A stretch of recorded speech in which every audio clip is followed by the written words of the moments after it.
আপনারা দেখতে পাবেন 7 সিঁড়িওয়ালা বাংলার জমিনে এবং হিন্দুস্তানের জমিনে, এই ভারতীয় উপমহাদেশের জমিনে সবচাইতে উঁচু জায়গায় যে রওজা পাক, সেটা হচ্ছে শাহিনশাহ মেদিনীপুর হুজুর মওলা পাকের রওজা পাক।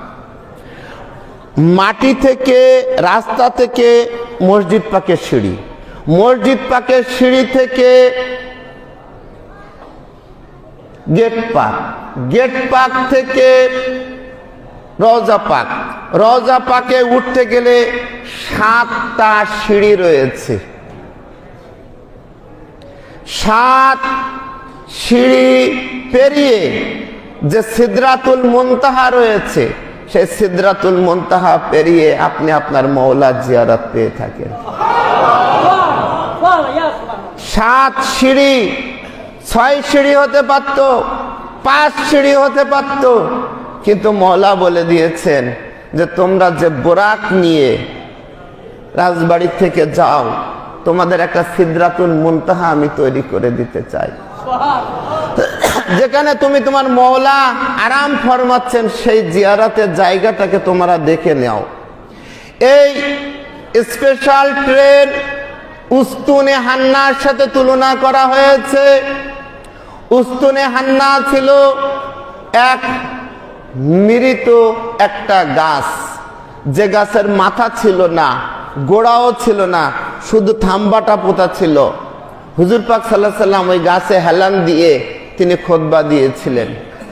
এই উস্তুনে হান্না যখন সরিয়ে দেওয়ার চেষ্টা করা হলো মসজিদে নববী থেকে, হাদিস শরীফ সাক্ষী, মসজিদ পাকে দাঁড়িয়ে বলছি, এতগুলো লোক সাক্ষী, ওই মৃত গাছ ছোট্ট বাচ্চার মতন কেঁদেছে। কাদার ফলে হুজুর পাক সাল্লাল্লাহু আলাইহি সাল্লাম ওই মৃত গাছকে ধরে বুকের মধ্যে জড়িয়ে ধরে বাচ্চাদের মতন করে তিনি পিয়ার করেছেন, মহব্বত দিয়েছেন। মাথায় হাত রাখতে হয়েছে, আজরাইলকে 2 বার ডাকতে হয়েছে, তার জান বের করতে হয়েছে, তার সাথে ওয়াদা করতে হয়েছে যে তোমাকে আমি জান্নাতে আমার সাথে রেখে দেব। তাকে জানাজা পড়াতে হয়েছে, তাকে কাফন পড়াতে হয়েছে, তাকে গোসল করাতে হয়েছে, তাকে দাফনও করতে হয়েছে। তো মনে রাখেন, রসুলের আওলাদ পাকেরা যেখানে হাত দেয় সেটা আর মৃত থাকে না। যে ট্রেন মুবারক দিয়ে মওলা পাকের তবুত মুবারক হাওড়া স্টেশন থেকে গিয়েছে, এই ট্রেন পরের দিন ট্রেন হয়েছে, কিন্তু যখন রিজার্ভ করা হয়েছে তখন উরুস স্পেশাল ট্রেন হয়েছে।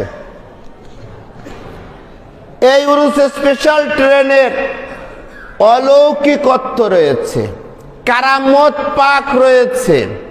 এই উরুস স্পেশাল ট্রেনের মাহাত্ম্য রয়েছে, ফায়েজ রয়েছে, বরকত রয়েছে। এই উরুস স্পেশাল ট্রেনের এত মহৎ, এত বরকতের ট্রেন, যে ট্রেন মওলা পাক এবং হুজুর পাকেরা বলেন এটা আমাদের ট্রেন।